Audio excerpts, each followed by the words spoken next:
Hello guys, welcome back to my channel. It's day 44 of my skating. Field में जाते ही याद sir ने करवाई डक वॉक, फिर करवाए सिटअप्स, उसके बाद फ्रॉग जंप।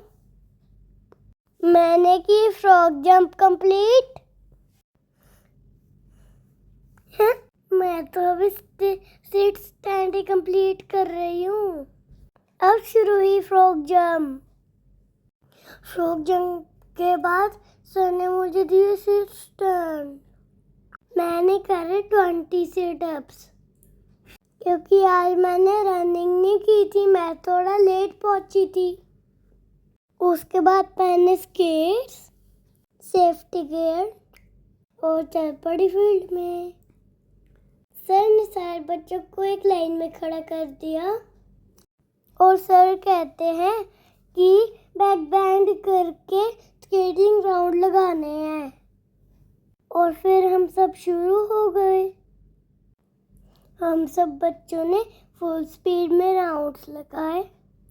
ये कोई रेस नहीं थी, पर फिर भी सबको रेस मेंटेन करनी थी।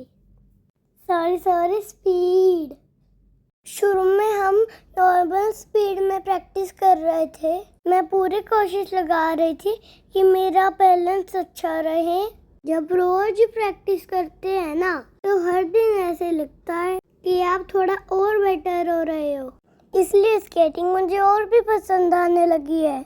हाँ, लेकिन एक बात, मुझे बहुत गर्मी लगती है। पता नहीं भगवान जी कब बारिश करेंगे, लेकिन जब बारिश होगी तो सर छुट्टियां कर देते हैं। प्रैक्टिस करते करते एक मोमेंट ऐसा आया जब मेरा बैलेंस थोड़ा सा बिगड़ गया। पता ही नहीं चला, सीधा पाँव स्लिप होके नीचे गिर गई।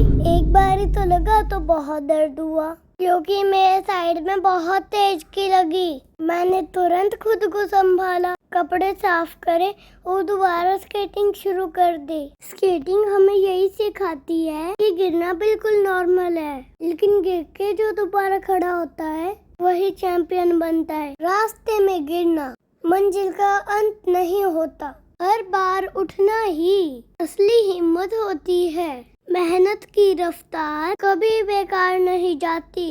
एक दिन यही पसीना जीत में बदल जाता है। उसके बाद लिया मैंने थोड़ा सा ब्रेक, पानी पिया। ब्रेक खत्म होते ही सर ने रेस शुरू करवाई। मैं फुल एक्साइटेड थी। सर ने बोला स्पीड बढ़ानी है, लेकिन गिरना नहीं है।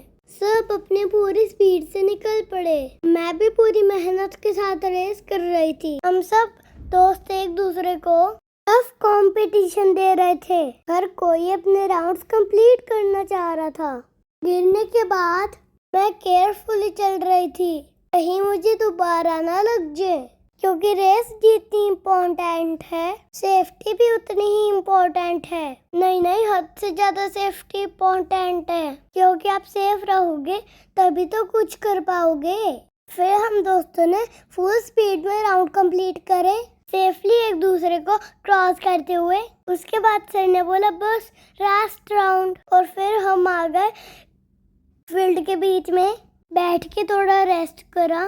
फिर मैं उठ के मम्मा पास गई, पानी पिया और मम्मा ने मुझे वो मोटिवेट करा कि आनू थोड़ा सा फोकस और स्पीड बढ़ाओ और रेस करते टाइम सामने देखो, नीचे नहीं देखना, तभी आप सामने का देख पाओगे और बचोगे। मम्मा ने बोला थैंक गॉड आपको कोई सीरियस चोट नहीं लगी, इसलिए आप अपना ध्यान रखो। और फिर जैसे ही रेस्ट खत्म हुआ, सर ने बोला चलो सब उठ जाओ और फिर से लाइन बनाओ। स्टार्ट करवाई। अब की बार सर ने बोला body weight down, back bend, hands की मूवमेंट रखना, फेस अप। और सर के बात सुनते सुनते तो मैंने पहले ही रेस शुरू कर दी और फिर शुरू हुई एक्चुअल रेस। मेरे स्केट्स तो रुकने का नाम ही नहीं ले रहे थे, क्योंकि मुझे अभी ब्रेक नहीं लगाना आता और कंपटीशन के चक्कर में मैं फुल स्पीड पकड़ी हुई थी। उसके बाद हुआ एक बहुत फनी इंसिडेंट।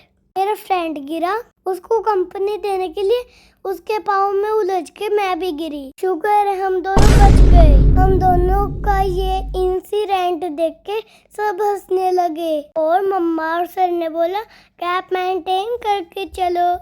उसके बाद मैं सर के पास गई और इतनी थकी हुई थी कि वहीं स्लो मोशन जाके बैठ गई। फिर सर ने बोला अरे गोलू ये क्या कर रही है। फिर मैं मम्मा पास गई, पानी पिया। उसके बाद मैं अपनी प्रैक्टिस खत्म करके सर ने बोला टाइम टू गो होम। फिर से निकल के मैं गई भगवान जी थैंक यू बोलने, क्योंकि वो हर दिन मुझे कुछ नया सिखा रहे हैं और मुझे सेफ भी रख रहे हैं। बाय।